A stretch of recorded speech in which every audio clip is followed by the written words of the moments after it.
Hi ಎಲ್ಲರಿಗೂ ನಮಸ್ಕಾರ. ನಾನಿವತ್ತು ತಿರುವಣ್ಣಾಮಲೈನಲ್ಲಿರುವ ಅರುಣಾಚಲೇಶ್ವರ ದೇವಸ್ಥಾನಕ್ಕೆ ಹೋಗ್ತಿದ್ದೀನಿ. ಈ ದೇವಸ್ಥಾನದ ಬಗ್ಗೆ ಕೆಲವರಿಗೆ ಈಗಾಗಲೇ ಗೊತ್ತಿರ್ಬೋದು, ಇನ್ನು ಕೆಲವರಿಗೆ ಗೊತ್ತಿಲ್ಲದೇನೂ ಇರ್ಬೋದು. ಅದಕ್ಕೆ ಈ ವಿಡಿಯೋದಲ್ಲಿ ಈ ದೇವಸ್ಥಾನದ ಬಗ್ಗೆ, ಇದರ ವಿಶೇಷತೆಗಳ ಬಗ್ಗೆ ಮತ್ತು ನನ್ನ ಅನುಭವದ ಬಗ್ಗೆ ಸರಳವಾಗಿ ಹೇಳ್ತೀನಿ. ಹಾಗಾದರೆ ವಿಡಿಯೋ ಶುರು ಮಾಡೋಣವಾ? ಅದಕ್ಕೂ ಮುಂಚೆ ಯಾರ್ಯಾರು ನನ್ನ ವಿಡಿಯೋ ನೋಡ್ತಿದ್ದೀರಾ ಪ್ಲೀಸ್ ಸಬ್ಸ್ಕ್ರೈಬ್ ಮಾಡಿ, ಸಪೋರ್ಟ್ ಮಾಡಿ ಅಂತ ಕೇಳ್ಕೊತೀನಿ. ನೀವೇನಾದರೂ ಬ್ಯಾಂಗ್ಳೂರಿಂದ ತಿರುವಣ್ಣಾಮಲೈ ಹೋಗಬೇಕು ಅಂತ ಪ್ಲ್ಯಾನ್ ಮಾಡಿದ್ರೆ ನೀವು ಸ್ಯಾಟಲೈಟ್ ಬಸ್ ಸ್ಟ್ಯಾಂಡಿಗೆ ಬರಬೇಕಾಗುತ್ತೆ. ಸ್ಯಾಟಲೈಟ್ ಬಸ್ ಸ್ಟ್ಯಾಂಡಿಂದ ನಿಮಗೆ ತಿರುವಣ್ಣಾಮಲೈಗೆ 24 ಅವರ್ಸ್ ಬಸ್ಸಸ್ ಇರುತ್ತೆ. ಆದರೆ ರಾತ್ರಿ 9 ಗಂಟೆ ಮೇಲೆ 15 ಮಿನಿಟ್ಸ್ಗೆ ಒಂದೊಂದು ಬಸ್ಸಸ್ ಇರುತ್ತೆ. ರಾತ್ರಿ 12 ಗಂಟೆ ಮೇಲೆ ಎವ್ರಿ 30 ಮಿನಿಟ್ಸ್ಗೆ ಒಂದೊಂದು ಬಸ್ಸಸ್ ಇರುತ್ತೆ. ಟಿಕೆಟ್ ಕಾಸ್ಟ್ ಬಂದು ಒಬ್ರಿಗೆ 222 ರುಪೀಸ್ ಇರುತ್ತೆ. ಸ್ಯಾಟಲೈಟಲ್ಲಿ ಬಸ್ ಹತ್ತಿದ್ರೆ ನಿಮಗೆ ಶಾಂತಿನಗರ್, ಲಾಲ್ ಬಾಗ್, ಮಡಿವಾಳ್, ಸಿಲ್ಕ್ ಬೋರ್ಡ್ ಹಾಗೆ ಎಲೆಕ್ಟ್ರಾನಿಕ್ ಸಿಟಿ ಇಷ್ಟು ಕಡೆ ಸ್ಟಾಪ್ ಸಿಗುತ್ತೆ. ಆದರೆ ಇಷ್ಟು ಕಡೆ ಸೀಟ್ ಸಿಗುತ್ತೆ ಅಂತ ಕನ್ಫರ್ಮ್ ಆಗಿ ಹೇಳೋಕ್ಕಾಗಲ್ಲ. ನಾನು ಹೇಳೋದು ಸ್ಯಾಟಲೈಟಲ್ಲಿ ಬಂದು ಬಸ್ ಹತ್ತಿದ್ರೆ ಬೆಸ್ಟ್ ಅನಿಸುತ್ತೆ. ಮತ್ತೆ ಮಧ್ಯದಲ್ಲಿ 20 ಮಿನಿಟ್ಸ್ ಊಟಕ್ಕೆ ಅಂತ ನಿಲ್ಲಿಸ್ತಾರೆ ಅಷ್ಟೇ. ಅದು ಬಿಟ್ಟರೆ ಡೈರೆಕ್ಟ್ ತಿರುವಣ್ಣಾಮಲೈ. ನೋಡಿ ಇದೇ ತಿರುವಣ್ಣಾಮಲೈ ಬಸ್ ಸ್ಟಾಪ್. ಇಲ್ಲಿಂದ ದೇವಸ್ಥಾನ ಜಸ್ಟ್ 700 ಮೀಟರ್ಸ್ ಇದೆ. ನೀವು ಬೇಕಾದರೆ ನಡ್ಕೊಂಡು ಹೋಗ್ಬೋದು, ಇಲ್ಲ ಆಟೋದಲ್ಲಿ ಆದರೂ ಹೋಗ್ಬೋದು. ಒಬ್ರಿಗೆ ಶೇರ್ ಆಟೋದಲ್ಲಿ 20 ರುಪೀಸ್ ಚಾರ್ಜ್ ಮಾಡ್ತಾರೆ ಅಷ್ಟೇ. ಬಸ್ ಸ್ಟ್ಯಾಂಡಿಂದ ನಾವು ಸ್ಟಾರ್ಟ್ ಮಾಡಿದ್ದೆ ರೂಮ್ಸ್ ಹುಡ್ಕೋಕೆ. ನೀವು ಆರಾಮಾಗಿ ಇಲ್ಲೇ ಬಂದು ರೂಮ್ಸ್ ಬುಕ್ ಮಾಡ್ಕೋಬೋದು. ನಾವು ಬುಕ್ ಮಾಡಿದ್ದು ರಂಗಾ ಲಾಡ್ಜ್ ಅಂತ.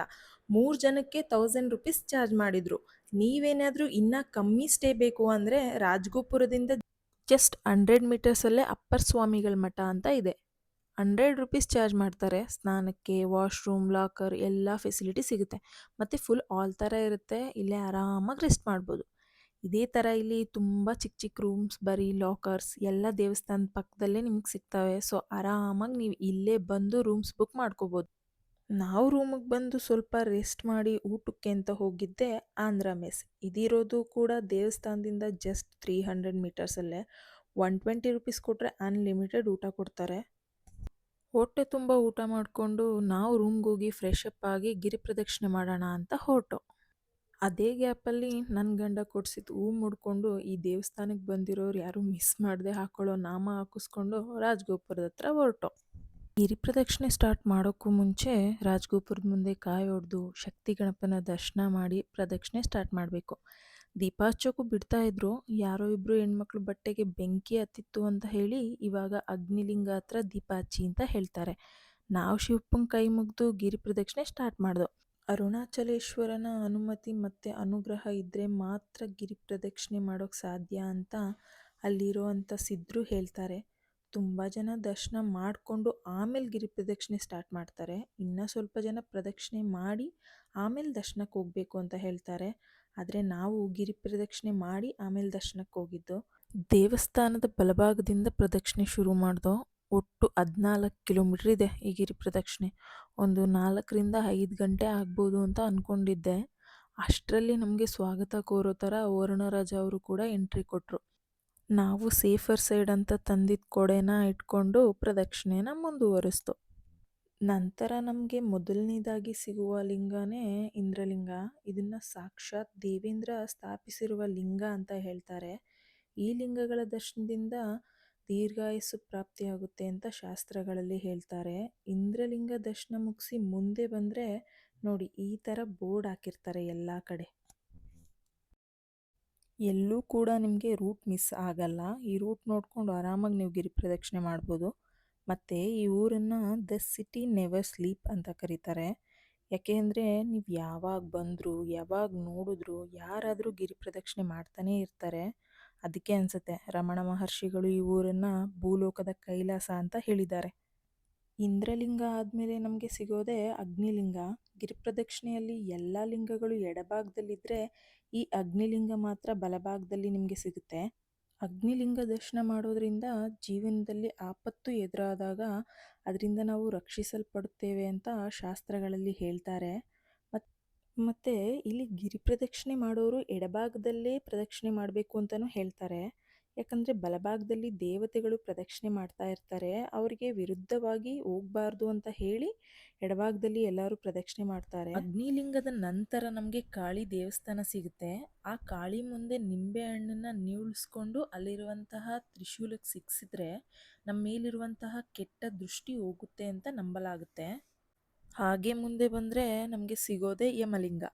ಸಾಕ್ಷಾತ್ ಯಮನಿಂದ ಪೂಜಿಸಲ್ಪಟ್ಟ ಲಿಂಗ ಯಮಲಿಂಗ ಅಂತ ಹೇಳ್ತಾರೆ.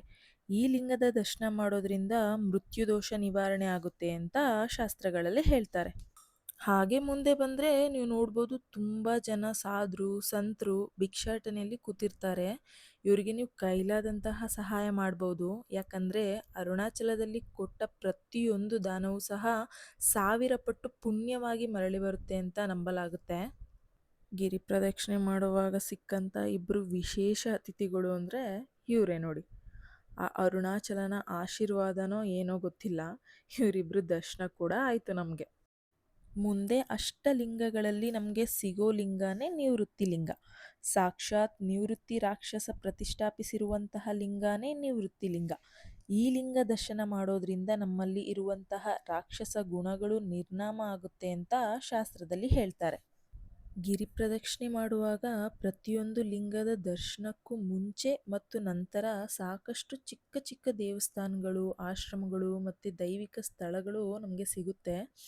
ಎಲ್ಲವನ್ನೂ ವಿಡಿಯೋದಲ್ಲಿ ತೋರಿಸಿದ್ರೆ ವಿಡಿಯೋ ತುಂಬ ಲೆಂತ್ ಆಗುತ್ತೆ ಅಂತ ನಾನು ಯಾವ ದೇವಸ್ಥಾನದ ವಿಡಿಯೋ ಕೂಡ ಹಾಕಿಲ್ಲ. ಆದರೆ ನಿವೃತ್ತಿ ಲಿಂಗದ ನಂತರ ಸಿಗುವ ಈ ಬಾಬಾ ದೇವಸ್ಥಾನದ ವಿಡಿಯೋವನ್ನು ಮಾತ್ರ ವಿಶೇಷವಾಗಿ ಹಾಕಿದ್ದೀನಿ. ಯಾಕೆಂದರೆ ಅಲ್ಲಿ ಇದ್ದಂತಹ ಕರುಗಳು, ಅವುಗಳನ್ನ ನೋಡಿದ ಕ್ಷಣ ಮನಸ್ಸಿಗೆ ಸಂತೋಷ ಮತ್ತು ನೆಮ್ಮದಿ ಅನ್ನಿಸ್ತು. ಅದಕ್ಕೆ ಈ ವಿಡಿಯೋನ ನಿಮ್ಮ ಜೊತೆನೂ ಶೇರ್ ಮಾಡೋಣ ಅಂತ ಆ್ಯಡ್ ಮಾಡಿದೆ. ನಂತರ ಮುಂದೆ ಬಂದರೆ ನಮಗೆ ಸಿಗೋದೇ ಸೂರ್ಯಲಿಂಗ. ಸಾಕ್ಷಾತ್ ಸೂರ್ಯನೇ ಪ್ರತಿಷ್ಠಾಪಿಸಿ ಪೂಜಿಸಿದ ಲಿಂಗ ಅಂತ ಹೇಳ್ತಾರೆ. ಸೂರ್ಯ ತನ್ನ ತೇಜಸ್ಸನ್ನು ಕಳ್ಕೊತಾನೆ, ಆಗ ಇಲ್ಲಿಗೆ ಬಂದು ಒಂದು ಲಿಂಗವನ್ನು ಪ್ರತಿಷ್ಠಾಪಿಸಿ ಪೂಜಿಸಿದ ಮೇಲೆ ಅವನಿಗೆ ತೇಜಸ್ಸು ಮರಳಿ ಬಂತು ಅಂತ ಪುರಾಣದಲ್ಲಿ ಹೇಳ್ತಾರೆ. ನಂತರ ಹಾಗೆ ಮುಂದೆ ಬಂದರೆ ಎಡಭಾಗದಲ್ಲಿ ಅಷ್ಟಲಿಂಗಗಳಲ್ಲಿ ಒಂದಾದಂತಹ ಮತ್ತೊಂದು ಲಿಂಗ ಸಿಗುತ್ತೆ. ಅದೇ ವರುಣಲಿಂಗ. ಈ ಕ್ಷೇತ್ರಕ್ಕೆ ಅಧಿಪತಿ ಶನೀಶ್ವರ ಅಂತ ಪುರಾಣದಲ್ಲಿ ಹೇಳ್ತಾರೆ. ಇಲ್ಲಿರುವಂತಹ ವರುಣಲಿಂಗ ದರ್ಶನ ಮಾಡೋದ್ರಿಂದ ನಮ್ಮಲ್ಲಿರುವಂತಹ ಶನಿ ದೋಷಗಳು ಮುಕ್ತ ಆಗುತ್ತೆ ಅಂತ ಹೇಳ್ತಾರೆ. ವರುಣಲಿಂಗ ದರ್ಶನ ಮುಗಿಸಿ ಬರುವಾಗ ಮಧ್ಯದಲ್ಲಿ ನಮಗೆ ಫ್ರೀಯಾಗಿ ರುದ್ರಾಕ್ಷಿ ಹಾಗೆ ಪ್ರಸಾದ ಕೊಡ್ತಾ ಇರ್ತಾರೆ. ಅದನ್ನು ತಗೊಂಡು ಹಾಗೆ ನಾವು ನಮ್ಮ ಪ್ರದಕ್ಷಿಣೆನ ಮುಂದುವರಿಸ್ತು.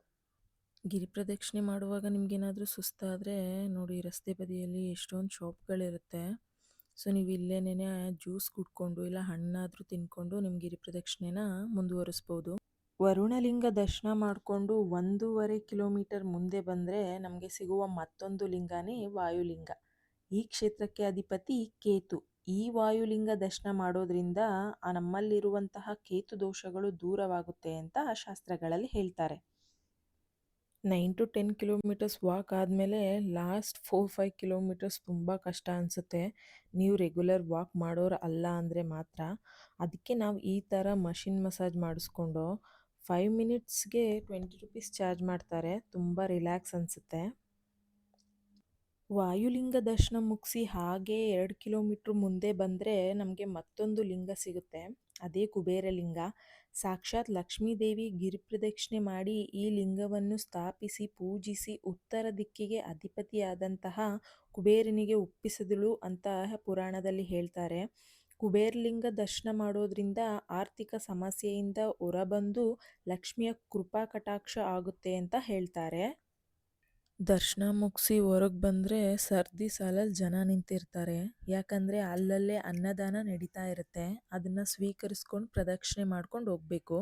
ಗಿರಿ ಪ್ರದಕ್ಷಿಣೆ ಮಾಡೋಕ್ಕೆ ಯಾವುದೇ ಸಮಯ ಅಂತ ಇಲ್ಲ, 24 ಅವರ್ಸ್ ಯಾವಾಗಾದರೂ ನೀವು ಹೋಗ್ಬೋದು. ಕುಬೇರಲಿಂಗ ದರ್ಶನ ಆದಮೇಲೆ ನಮಗೆ ಮೋಕ್ಷ ಮಾರ್ಗಂ ಅಂತ ಸಿಗುತ್ತೆ. 7 ಲಿಂಗಗಳ ದರ್ಶನ ಮಾಡಿ ಬಂದೋ ಎಲ್ಲೂ ನಮಗೆ 5 ಮಿನಿಟ್ಸ್ ಕೂಡ ವೆಯ್ಟ್ ಮಾಡಬೇಕಾಗಲ್ಲ. ಆದರೆ ಈ ಮೋಕ್ಷ ಮಾರ್ಗದಲ್ಲಿ ಹೋಗೋಕ್ಕೆ ಜನಗಳು ಸರದಿ ಸಾಲಲ್ಲಿ ನಿಂತಿರ್ತಾರೆ. ನಾವು ಹೋಗಿದ್ದು ವೀಕೆಂಡ್ ಆಗಿದ್ದರಿಂದ ನಮಗೆ 2 ಅವರ್ಸ್ ಆಯಿತು ಈ ಮೋಕ್ಷ ಮಾರ್ಗದಿಂದ ಬರೋಕ್ಕೆ. ಈ ದ್ವಾರದ ವಿಶೇಷತೆ ಏನು ಅಂದರೆ, ಈ ದ್ವಾರದಿಂದ ನೀವು ಹೊರಗೆ ಬಂದರೆ ನಿಮಗೆ ಮೋಕ್ಷ ಪ್ರಾಪ್ತಿಯಾಗುತ್ತೆ ಅನ್ನೋ ನಂಬಿಕೆ ಇದೆ. ಅದಕ್ಕೆ ಗಿರಿ ಪ್ರದಕ್ಷಿಣೆ ಮಾಡೋರು ಯಾರೂ ಕೂಡ ಈ ಮೋಕ್ಷ ಮಾರ್ಗನ ಮಿಸ್ ಮಾಡಲ್ಲ. ಹಾಗೆ 2 ಕಿಲೋಮೀಟ್ರ್ ಮುಂದೆ ಬಂದರೆ ಅಷ್ಟಲಿಂಗಗಳಲ್ಲಿ ಕೊನೆಯ ಲಿಂಗ ಈಶಾನ್ಯ ಲಿಂಗ ಸಿಗುತ್ತೆ. ಈ ಕ್ಷೇತ್ರಕ್ಕೆ ಅಧಿಪತಿ ಬುಧ ಅಂತ ಪುರಾಣದಲ್ಲಿ ಹೇಳ್ತಾರೆ. ಈಶಾನ್ಯ ಲಿಂಗ ದರ್ಶನ ಮಾಡೋದ್ರಿಂದ ನಮ್ಮ ಜೀವನದಲ್ಲಿ ವ್ಯಾಪಾರ ಮತ್ತು ಉದ್ಯೋಗದಲ್ಲಿ ಬರುವಂತಹ ಸಮಸ್ಯೆಗಳಿಂದ ನಾವು ಪಾರಾಗಬಹುದು ಅಂತ ಹೇಳ್ತಾರೆ. ಈಶಾನ್ಯ ಲಿಂಗದ ದರ್ಶನ ಮಾಡೋದ್ರ ಮೂಲಕ ನಾವು ಒಟ್ಟು ಅಷ್ಟಲಿಂಗಗಳ ದರ್ಶನ ಮುಗಿಸಿದ್ವಿ. ನಂತರ ನಾವು ದೇವಸ್ಥಾನದ ರಾಜಗೋಪುರದ ಕಡೆ ಹೊರಟು. ಅಲ್ಲಿ ಹೋಗಿ ದೇವಸ್ಥಾನದ ಮುಂದೆ ಕಾಯಿ ಹೊಡೆದು ನಮ್ಮ ಗಿರಿ ಪ್ರದಕ್ಷಿಣೆನ ಸಂಪೂರ್ಣ ಮಾಡಿದ್ವು. ನಾವು ಪ್ರದಕ್ಷಿಣೆ ಮುಗಿಸಿ ರೂಮ್ಗೆ ಹೋಗಿ ಫ್ರೆಶ್ ಅಪ್ ಆಗಿ ಸ್ವಲ್ಪ ಹೊತ್ತು ರೆಸ್ಟ್ ಮಾಡಿ ಬೆಳಗಿನ ಜಾವ 5 ಗಂಟೆಗೆ ದರ್ಶನಕ್ಕೆ ಅಂತ ಬಂದೋ. ಇಲ್ಲಿ ನಾವು ದೇವಸ್ಥಾನದ ಭವ್ಯವಾದ ಗೋಪುರ, ಸುಂದರವಾದ ಶಿಲ್ಪಕಲೆ ಮತ್ತು ದೈವಿಕ ವಾತಾವರಣ ನೋಡ್ಬೋದು. ಇಲ್ಲಿನ ಪ್ರತಿಯೊಂದು ಕಲ್ಲು ಮತ್ತು ಮಂಟಪವು ಭಕ್ತಿ ಮತ್ತು ಇತಿಹಾಸದ ಕಥೆಯನ್ನು ಹೇಳುತ್ತೆ. ಗರ್ಭಗುಡಿಯಲ್ಲಿರುವ ಶ್ರೀ ಅರುಣಾಚಲೇಶ್ವರನ ದರ್ಶನ ಮನಸ್ಸಿಗೆ ಅಪಾರ ಶಾಂತಿ ಮತ್ತು ನೆಮ್ಮದಿಯನ್ನು ಕೊಡುತ್ತೆ.